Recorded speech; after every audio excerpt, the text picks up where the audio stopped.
আজকে সকালে নিজের মতন করে নাস্তা তৈরি করলাম আর সারাদিন কি করব সেটা আপনাদের সাথে শেয়ার করব। আসসালামু আলাইকুম এভরিওয়ান, কেমন আছেন সবাই? অনেকদিন ধরে লাচ্চা খেতে ইচ্ছা করছিল, তাও আবার রুটি দিয়ে, তাই আজকে সকাল সকাল নাস্তা বানিয়ে ফেললাম।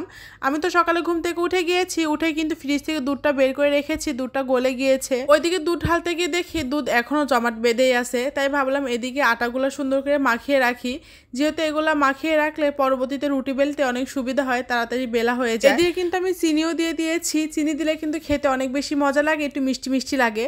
তো আপনাদের সাথে গল্প করতে করতে আমার কিন্তু আটা সুন্দর করে ড্রো করা হয়ে গেছে। এখন এগুলো আমি 10 মিনিটের জন্য রেস্টে রেখে দিব, আর এই সুযোগে আমি লাচ্চাটা রান্না করে নিব। আর আমার এত বেশি লাচ্চা খেতে ইচ্ছা করছিল আজকে, তাই সকালে ঘুম থেকে উঠে আমি লাচ্চা রান্না করে নিলাম। আহা, এমন সংসার কিন্তু সবাই চায় যে সংসারে কোনো মাতব্বরি থাকবে না, সেই সংসারে শুধু সে একাই রাজত্ব করবে।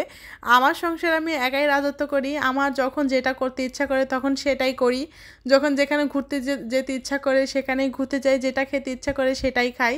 আর যদি মনে হয় যে আমি আজকে রান্না করব না, বাইরে খাবো, সেটাও করি। মানে কি একটা শান্তি, এরকম সংসার কিন্তু সবাই পায় না। আমি তো আলহামদুলিল্লাহ পেয়ে গেছি, আল্লাহর কাছে হাজারো শুকরিয়া। তো যাই হোক, এত বেশি বলা যাবে না, কিছু কিছু কুটনি আছে তাদের হচ্ছে নজর লেগে যাবে। তো এদিকে আমি কিন্তু আবার রুটিও বানিয়ে নিচ্ছি, আবার একসাথে ভেজেও নিচ্ছি। আমি কিন্তু এখন একসাথে রুটি বানাতে পারি, ভাজতেও পারি। আর আমার রুটি মাশাআল্লাহ কি সুন্দর গোল হয় আর কি সুন্দর ফুলে, দেখতেই পাচ্ছেন। আমি কিন্তু অনেক দিন পর রুটি বানাচ্ছি, প্রায় 1 মাস পরে। সকালে নাস্তা খুব একটা রুটি বানানো হয় না, কারণ আমরা সকালে নাস্তা এখন আর খুব একটা করি না। মানে বাসায় যা থাকে চানাচুর, চা, এগুলাই খাই, মানে ভারী কোনো কিছু নাস্তা তৈরি করি না। তাই আজকে একটু ভারী নাস্তা তৈরি করলাম, আর একটু অন্যরকমও হলো, কারণ সবসময় তো এরকম রুটি আর সিমাই রান্না করা হয় না।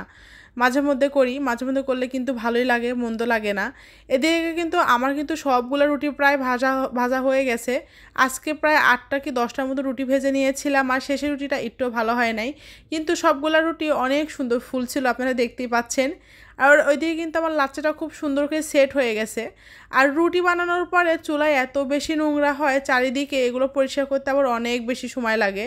আর আমি তো আমার চুলা অপরিষ্কার থাকবে এটা তো হতেই পারে না, আমার চুলা কিন্তু সবসময় অনেক বেশি পরিষ্কার রাখি। তো এদিকে দেখেন আমার লাচ্চাটা কত সুন্দর সেট হয়ে গেছে, একটু বেশি হয়ে গেছে লাচ্চা, দুধ থাকলে ভালো হতো, মানে একটু পাতলা থাকলে। তো এখন আমার বরকে আমি নাস্তা দিয়ে দিব। তো বরকে নাস্তা দিয়ে আমার বর আবার বাজারে গিয়েছিল, বাজার থেকে ব্যাগ ভর্তি করে বাজার করে নিয়ে আসছে। এখানে প্রায় 15 দিনের বাজার আছে, তো এগুলো সবগুলো বের করে নিব। আর এবারে আমার বর নুডলসের সাথে 2টা বাটি নিয়ে আসছে, বাটিগুলো কিন্তু অনেক বেশি সুন্দর।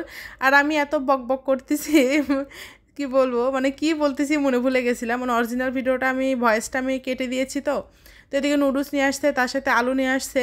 কি বলবো ভাই, মাস শেষ হয়, মাসের শেষে সব কিছু শেষ হয়ে যায়।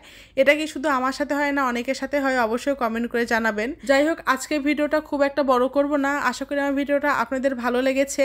যদি ভালো লাগে অবশ্যই লাইক, শেয়ার, কমেন্ট করবেন। আজকের ভিডিও এ পর্যন্তই। আল্লাহ হাফেজ, আসসালামু আলাইকুম।